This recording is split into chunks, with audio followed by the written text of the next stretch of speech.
میزن طایفه بسیار بدم میام میگفتیم نبینم میشش پس هم که جوان شدیم ضرورت پیدا شد هیچ خانم خوش نداشتم نام زنم میگرفتن بسیار بدم میام نیاز نداشته باشیم چه میکنیم یک زن در پالی خود یک نان خوره پید بیاریم خودمون نان حالا زدم میره خود ضرورت داریم یک مصیبت دیگر که ما میاریم نه مرا خمیزن خوشم نمیاد خواست من کلان شدم ضرورت پیدا شد یعنی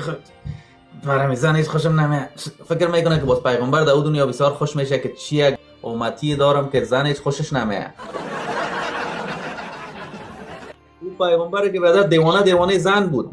تا که تانست زن قطاره کرد تا که تانست کنیز داشت مکمل عیش کرد که حتی شما برین آیه 52 سوره احزاب ببینین در اوج خداوند پیغمبر میگه بست از دیگه زن هم قدر بست از دیگه زن تبدیل کرده نمیتونی یگانه چیزی که حق داری از این به بعد میگه کنیز است کنیز جنسی میتونی بگیری ولی دیگه زن بست است اینا برین ببینین آیه 52 سوره احزاب بعد از این دیگر زنی بر تو حلال نیست و نمیتوانی همسرانت را به همسران دیگری مبدل کنی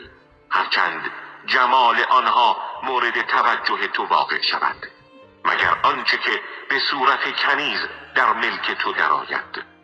و خداوند ناظر و مراقب هر چیز است. ببخشید سکن تبدیلکان به این معنا بوده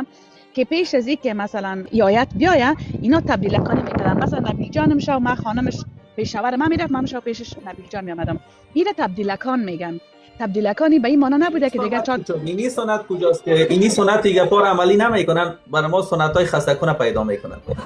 نه راست میگن در افغانستان